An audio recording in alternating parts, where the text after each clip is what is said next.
નમસ્કાર દર્શક મિત્રો, હું છું આપની સાથે કૃતિ. અમારો ભવિષ્યલક્ષી કાર્યક્રમ કાલનો દિવસ કેવો રહેશે માં આપનું સ્વાગત છે. અમારી સાથે આજે જોડાઈ ચૂક્યા છે કિશન મહારાજ. દર્શક મિત્રો,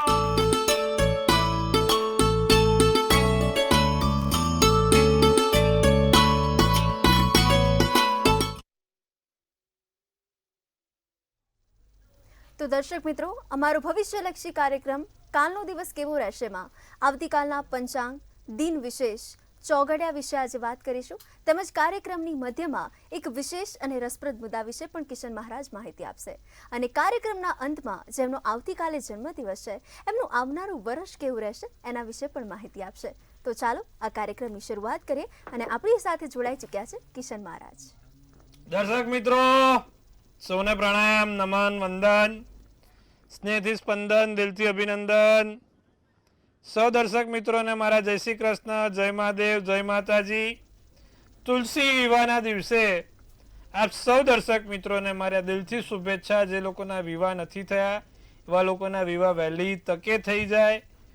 માં તુલસી જેવા સરસ મજાના આશીર્વાદ મળે, તમારા ઘરમાં પવિત્રતા રાખે અને તમારા ઘરને પાવન બનાવે તેવી પ્રભુને પાવન પ્રાર્થના. તુલસી વિવાહની ખૂબ શુભેચ્છા. દર્શક મિત્રો, શરૂઆત કરવાનો છે કાલનો દિવસ કેવોની. તો શરૂઆત કરીશું પહેલા પંચાંગથી, પછી દિન વિશેષ અને દિવસ રાતના ચોગડિયા. ત્યારબાદ 12 રાશિનું રાશિ ભવિષ્ય અને પછી ટેરોટ કાર્ડના માધ્યમથી જેનો જન્મદિવસ આવતીકાલે છે તેનું આવનારું વર્ષ કેવું રહેશે અને ખાસ તમારી દરેક મૂંઝવણને દૂર કરવાની છે. શરૂઆત કરીશું પંચાંગથી. જી બેન. જી મહારાજ, તો હવે તુલસી વિવાહની શુભકામનાઓની સાથે આવતીકાલના પંચાંગ વિશે દર્શક મિત્રોને માહિતી આપો. હવે કાલે પંચાંગમાં એવું છે ભાઈ, તારીખ 3/11/2025 ને કાલે વાર સોમવાર છે. તિથિ વિક્રમ સંવત 2082, કાલે કારતક સુદ તેરસ થશે. આજે 11 અને 12 ભેગી છે. આવતીકાલે તેરસ છે. તમે સમજો કે સવારના 9:11 11 પૂર્ણ થઈ, 12 બેઠી અને કાલે વહેલી સવારે તેરસ બેસશે. ચંદ્ર મીન રાશિમાં રહેશે. જથ મૂળાક્ષર રહેશે. ઉત્તર ભાદ્રપદ નક્ષત્ર છે અને જે યોગ છે તે હર્ષણ નામનો યોગ છે. કૌલવ નામનું કરણ છે. વિછોડો કે પંચકની જો વાત કરીએ તો પૂરા દિવસ અને રાત્રિ દરમિયાન કાલે પંચક છે. માટે તમે કાલે જોજો, કદાચ બહુ લગ્ન મુહૂર્ત નથી, કારણ કે કાલ પંચક છે અને પંચકમાં લગ્ન મુહૂર્ત ના હોય. બીજું, વિછોડો નથી. સૂર્ય છે તે તુલા રાશિમાં છે. ચંદ્ર મીન રાશિમાં બપોર 12:35 પૂર્ણ થશે. વહેલી સવારનો 6:45 સૂર્યોદય, તો સૂર્યાસ્ત સાંજે 6 કલાકનો છે. 4:14 ચંદ્રોદય અને ચંદ્રાસ્ત 5:10 છે વહેલી સવાર. હવે અભિજીત મુહૂર્તની વાત કરીએ તો શું છે અભિજીત મુહૂર્તમાં? 12 થી 12:46 અભિજીત મુહૂર્ત છે. રાહુકાળ 8:09 થી 9:34 રાહુકાળ છે. રાહુકાળમાં આમ જોવા જાવ તો કોઈ સારા કામ, નવા કામ ના થાય, તેનું ખાસ ધ્યાન રાખવું મિત્રો. બાકી એકંદરે દિવસ કાલે આમ જોવા જાવ તો પંચક વાળો છે, પણ નાના મોટા કામ કરવા છે તો થઈ શકશે. હવે ભાઈ, આ તુલસી વિવાહ એટલે વિવાહનો આ તહેવાર આવ્યો. ઘરે ઘરે બધાએ અત્યારે વિવાહ ચાલશે. આ તહેવાર કહેવાય વિવાહ માટે. જે લોકોને લગ્ન કરવા ઈચ્છુક લોકોના માટે લગ્ન સમય બહુ શ્રેષ્ઠ. આજે તુલસી વિવાહમાં જે લોકો હાજરી આપે એના લગ્ન થઈ જાય. માં તુલસીજીનું, ભગવાન વિષ્ણુજીનું એટલું પવિત્ર નામ છે. દર્શક મિત્રો, હવે આપણે વાત કરવાની છે દિન વિશેષની અને ત્યારબાદ દિવસ રાતના ચોગડિયાની વાત કરીશું. જી બેન. જી મહારાજ, તો હવે આવતીકાલના દિન વિશેષ વિશે પણ દર્શક મિત્રોને માહિતી આપો. દિન વિશેષમાં સોમવાર ને 12 છે. કાલે ઓમ નમઃ શિવાયના મંત્રનો જાપ કરો. વહેલી સવારે ઉઠીને ઓમ નમઃ શિવાય, શિવાય નમઃ, ઓમ નમઃ શિવાય, શિવાય નમઃ. કાલે તેરસની સમાપ્તિ સવારે 2:08 રહેશે અને પછી 14 બેસશે. તો ભાઈ, દિવસના ચોગડિયાની જો હવે વાત કરવામાં આવે તો કાલે દિવસ રાતના ચોગડિયામાં પ્રથમ ચોગડિયું અમૃત ચોગડિયું આવશે, જે 6:45 થી 8:07 કલાકનું છે. બીજું શુભ ચોગડિયું જે આવશે તે 9:32 થી 10:57 કલાકનું આવશે. ત્રીજું લાભ ચોગડિયું 3:11 થી 4:36 કલાકનું. અને પછી આવશે અમૃત ચોગડિયું જે 4:36 થી 6 કલાકનું છે. આ બધા સારા ચોગડિયા. એમાંનું બી સર્વશ્રેષ્ઠ ચોગડિયું તમને કહું તો કાલે વહેલી સવારનું છે 6:45 થી 8. બીજું છે લાભ ચોગડિયું 3:11 થી 4:36. આ બે ચોગડિયા બહુ સારા. રાત્રિનું ચોગડિયું લાભ 10:47 થી 12:24 નું કોઈ પણ પ્રકારના નાના મોટા કામ સારા કામ કરવા માટેનો શ્રેષ્ઠ સમય શ્રેષ્ઠ મુહૂર્ત છે. કાલે તમારા લોકોને પણ કોઈ કામ કરવું હોય તો ચોગડિયા જોઈને કરી શકાશે. જી બેન. જી મહારાજ, તો હવે કાર્યક્રમની શરૂઆતમાં જ આપણે વાત કરી કે વિશેષ અને રસપ્રદ મુદ્દા વિશે આપ દર્શક મિત્રોને માહિતી આપશો. તો આજનો એવો વિશેષ અને રસપ્રદ મુદ્દો કયો છે? હવે ગઈકાલે જ આપણે વાત કરી હતી શુક્ર ગ્રહ વિશે, એના પહેલા ગુરુ, બુધ, મંગળ બધા જ વિશે વાત કરી. આજે બાકી છે શનિ અને આવતીકાલે કેતુ. બરાબર, પછી કંઈક નવું લઈશું. તો હવે શનિ ગ્રહ 12 ભુવનમાં કેવું ફળ આપે છે અને 12 સ્થાનમાં શનિ ક્યાં ક્યાં કેટલો મહત્વનો છે તે આજે જાણીએ. પ્રથમ, જો લગ્નના સ્થાનમાં જ શનિ હોય, એટલે કે પ્રથમ ભુવનમાં જ શનિ બેઠો હોય, તો શનિ એ માણસને એકદમ ધીમો બનાવી દે છે. કારણ કે શનિ તમે જુઓ તો ધીમો ચાલતો ગ્રહ છે. અને શનિ જ્યારે પ્રથમ સ્થાનમાં બેઠો હોય એટલે માણસ થોડો ગૌવર્ણ હોય અને ધીમો હોય અને શાંતિથી કામ કરવું ગમતું હોય. બધું ધીરે ધીરે હોતી હે ચલતી હે ચાલ્યા કરે, એકદમ ધીમી ગતિ થાય છે ભાઈ કે શાંતિ રાખે થશે, એકદમ બધું શાંતિથી કામ કરે, ખટકો ના રાખે. આની જગ્યાએ લગ્નમાં મંગળ હોય ને પહેલા સ્થાનમાં તો માણસ ખટકો રાખે, ચલો ચલો ચલો કરે, પેલું થાય છે થાય છે થાય છે કરે. જ્યારે શનિ બીજા સ્થાનમાં હોય, બીજા સ્થાનમાં શનિ છે ને જુઠ્ઠું બહુ બોલાવડાવે. શનિ બીજા સ્થાનમાં આમ જોવા જતો જરાય સારો નહીં, જુઠ્ઠું બોલાવડાવે, માણસ ઉપર વિશ્વાસ ના રખાય, ગમે ત્યારે ફરી જાય, ગમે ત્યારે ડુગડુગિયું વગાડી દે તમારું અને ગમે ત્યારે પાર્ટી બદલી કાઢે, ગમે ત્યારે પક્ષ પલટુઓ છે બીજા સ્થાનવાળા શનિવાળા. એ બધાથી થોડું સાવચીન રહેવા.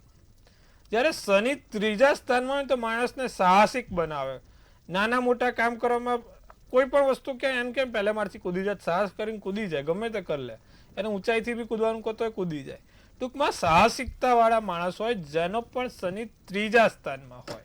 ત્રીજા શનિ માણસને એકદમ સાહસિક બનાવે છે અને સાહસ કરે એમાં એને લાભ મળે કે ગેરલાભ એ પછી કયા ઘરનો બેઠો એટલે કયા માલિકનો બેઠો છે જોવો પડે. જેમ કે સ્વગૃહી કે ઊંચનો બેઠો હોય તો ચોક્કસથી લાભ જ અપાવે, પણ ક્યાંક બીજે બેઠો હોય તો લોચો કરાવે, જોવું પડે. શનિ ચોથા સ્થાનમાં બેઠો હોય તો એને મન, માતા અને મકાનનું સુખ ઓછું જોવા મળે છે. કારણ કે ચોથું સ્થાન એના માતાનું છે અને એના માતા બીમાર રહે ચોથે શનિ હોય. ચોથે શનિ મકાન પણ એને કહેવાય ને કે ક્યારની ઈચ્છા હોય મકાન બનાવવું છે પણ બનતું ના હોય અને મન પણ વિચલિત રહેતું હોય છે. ચોથા સ્થાનનો શનિ આ વસ્તુ કરાવે છે. જ્યારે શનિ પાંચમા સ્થાનમાં હોય તો માણસને કોમ્પ્યુટર ક્ષેત્ર પર ખૂબ આગળ લઈ જાય છે, આઈટી સેક્ટરમાં ખૂબ આગળ લઈ જાય છે, એઆઈ ક્ષેત્રોમાં ખૂબ આગળ લઈ જાય. જેમ કે કોઈ પણ ટેકનોલોજીનો જ્યાં ઉપયોગ થતો હોય અને જો શનિ તમારો પાંચમે હોય તો માણસને ખૂબ સારો ટેકનોલોજીકલ માણસ બનાવે છે, એડવાન્સ માણસ બનાવે છે.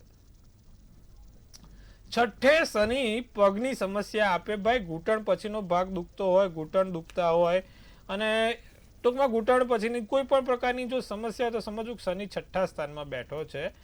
વારે ઘડીએ પગ દુખવા, સ્નાયુઓનો સમસ્યાઓ રહેવી, આ બધું શનિ છઠ્ઠા સ્થાનમાં બેસીને કરાવડાવે.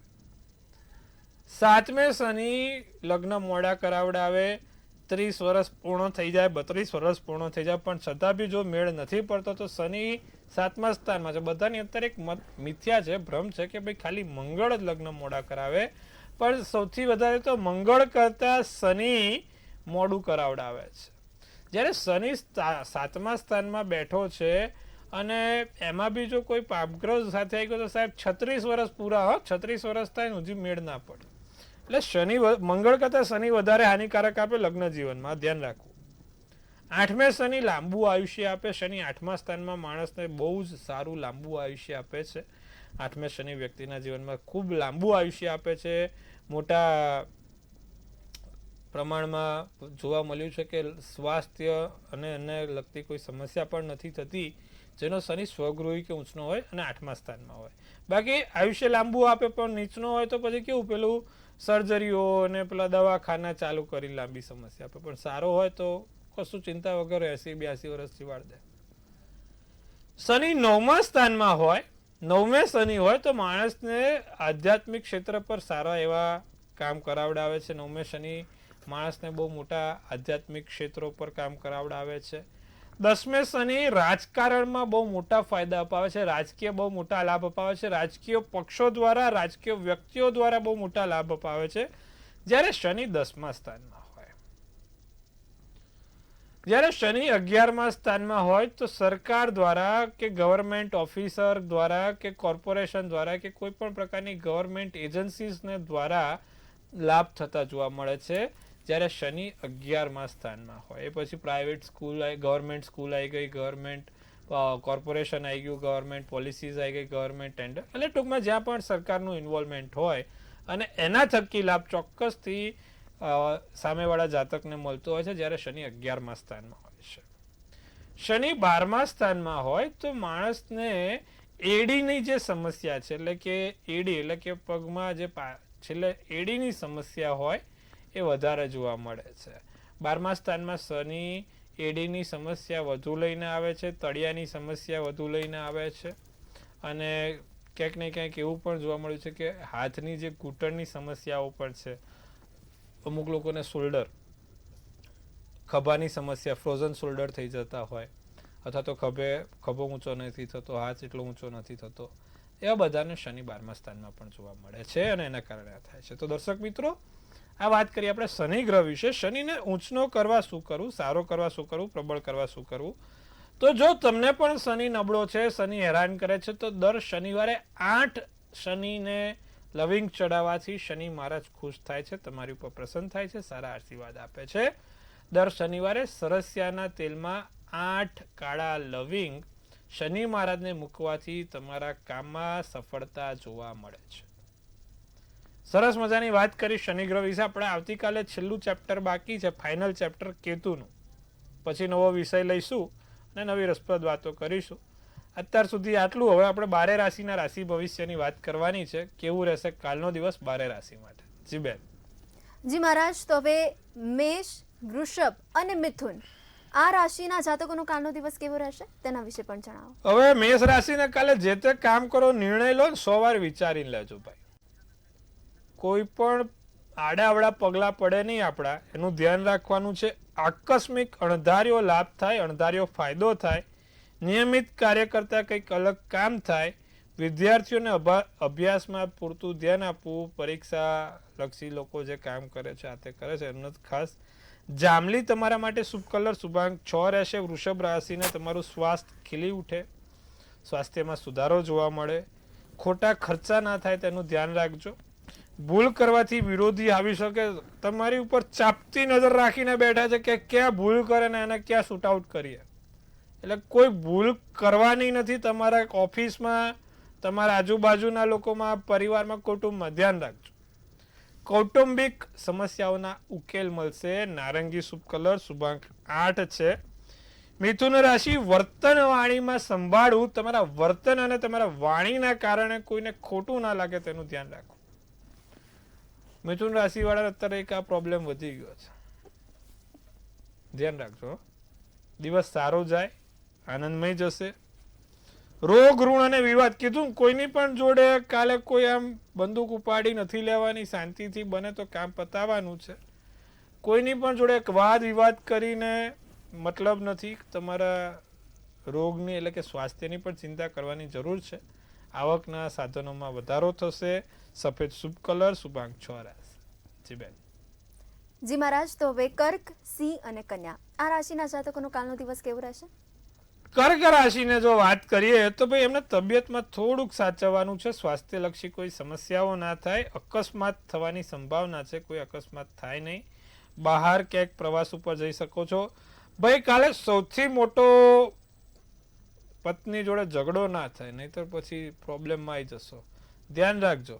પીળો શુભ કલર, શુભાંક 4.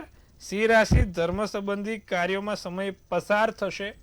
બીજું, વેપારમાં કોઈ મોટી યોજના બનશે, સારા કામ થશે. સામાજિક કાર્યમાં સાવચેતી રાખજો. આસમાની શુભ કલર, શુભાંક 1 રહેશે. કન્યા રાશિને કામનું દબાણ રહ્યા કરે. કામના દબાણના કારણે કોઈ કામ કરવામાં અગવડ પડી રહી છે. ખાસ મન સ્વસ્થ રાખીને કામનું દબાણ ના થાય તેનું ધ્યાન રાખજો. મૂડી રોકતા પહેલા વિચારજો. દિવસ સારો રહેશે, વ્યસ્ત રહેશે, નાના ભાઈ બહેનથી લાભ થશે, ભૂરો શુભ કલર શુભાંક 3 રહેશે. જી બેન. જી મહારાજ, તો હવે પોતાની સમસ્યાઓની સાથે આપણી સાથે કોલર મિત્ર પણ જોડાઈ ચૂક્યા છે, તેમની સાથે વાત કરીએ. હેલો. જય શ્રી રામ. જી, આપની જન્મ તારીખ? એમ નતું પૂછવું, અમે પેલા ફોન કર્યો હતો ત્યારે પૈસાને લઈને સમસ્યાનું કીધું હતું અને એમ કીધું હતું મેરુ યંત્ર ઘરમાં રાખવું. તો આ મેરુ યંત્ર અને શ્રી યંત્ર બે અલગ કે એક? જી, શ્રી યંત્ર અને મેરુ યંત્ર અલગ સાહેબ. મેરુ યંત્ર આખું તમે જો તો મેરુ પર્વત કેવો છે એવો મેરુ પર્વત જેવો એ મેરુ યંત્ર આવે, અને શ્રી યંત્ર તો આપણે બધાને ખબર છે એ આખું અલગ છે. એટલે બંને વસ્તુ અલગ છે. મેરુ પર્વત ઉપર આપણે તમે કદાચ પુરાણોમાં વાંચો તો મેરુ પર્વતનું બહુ મોટું મહત્વ રહેલું છે, માટે મેરુ યંત્ર રાખવાથી ઘરમાં ફાયદો થાય છે. તો આ રાખજો, લાભ થશે. જી બેન. હેલો. જી મહારાજ. જી હા બેન, બોલો. મારા બાબાની જન્મ તારીખ 2/6/96 છે. જી. જન્મ સ્થળ બોટાદ, એટલે હલો, જન્મ સ્થળ સુરેન્દ્રનગર. જી. સમય શું છે? હલો, જન્મનો સમય શું છે? સવારે 8:30. શું પ્રશ્ન છે? એનો પ્રશ્ન શું છે? એનું ભવિષ્ય કેવું રહેશે? વૃશ્ચિક રાશિનો ચંદ્ર, મિથુન રાશિનું લગ્ન, જ્યેષ્ઠા નક્ષત્ર, રવિવારનો દિવસ અને પ્રદોષનો જન્મ છે. શુક્ર લગ્નના ભાવમાં બેઠો છે, મિથુનના ઘરનો. સૂર્ય 12મા સ્થાનમાં છે, શનિ કેતુ જોડે છે. એક તો આ છોકરાના જીવનમાં કોઈ સ્થિરતા નથી દેખાતી. એને ઘણી વખત એવું બન્યું હશે કે કારણ વગર એના જીવનમાં અપ્સ ડાઉન્સ જોવા મળ્યા હશે. નોકરી કરવી, નોકરી છૂટી જવી, પછી નોકરી કરવી, પાછી છૂટી જવી, આવું બધું થતું રહેતું હશે. એક તો એને નિત્યક્રમ પ્રમાણે શનિ મહારાજની ઉપાસના શરૂ કરાવો ને બીજી આંગળીમાં લોખંડની વીંટી પહેરાવાનું શરૂ કરો, જેથી એને ભવિષ્ય સારું રહે. આટલું કરાવો, ચોક્કસથી લાભ થશે. જીવનમાં આગળ સારી જગ્યા ઉપર કરિયરમાં મોટી નામ અને યશ કીર્તિ કરી શકશે. આટલું કરાવો, લાભ થશે. જી બેન.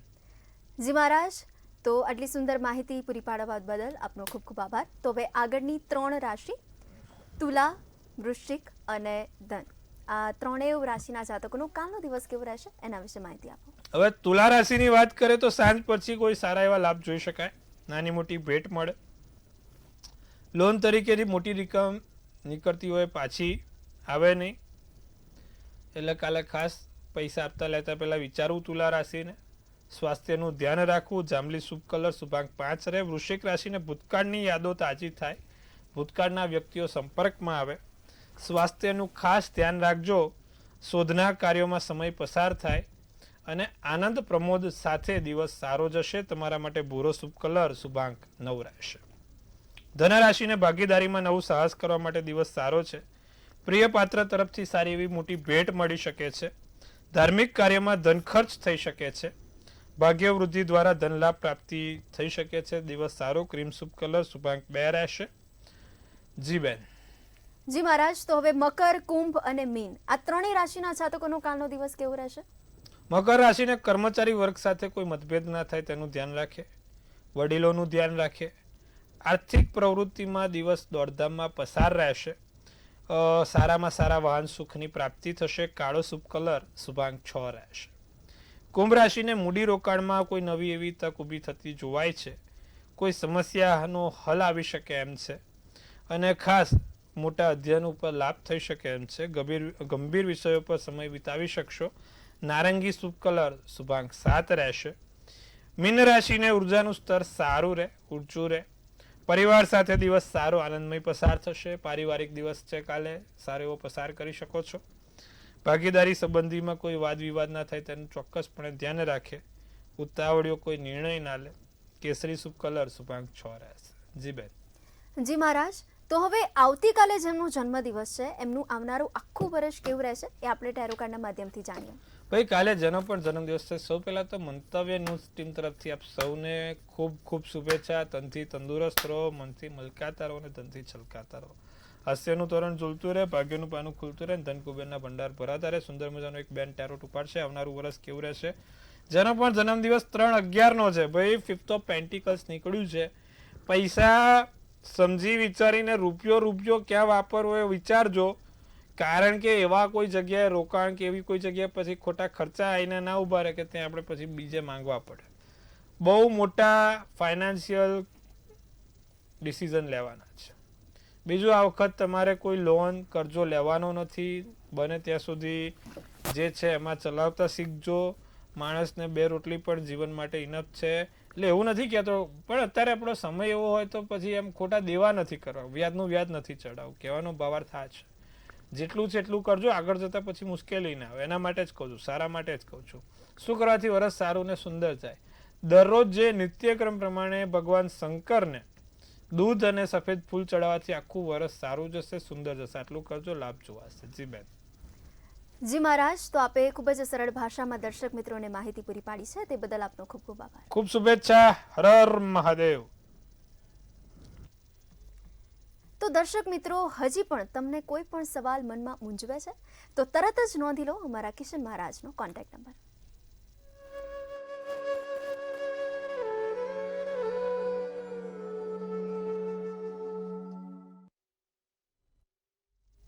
તો દર્શક મિત્રો, અમારા ભવિષ્યલક્ષી કાર્યક્રમ કાલનો દિવસ કેવો રહેશે માં હાલ બસ આટલું જ. હું છું આપની સાથે કૃતિ. ફરી મળીએ. નમસ્કાર.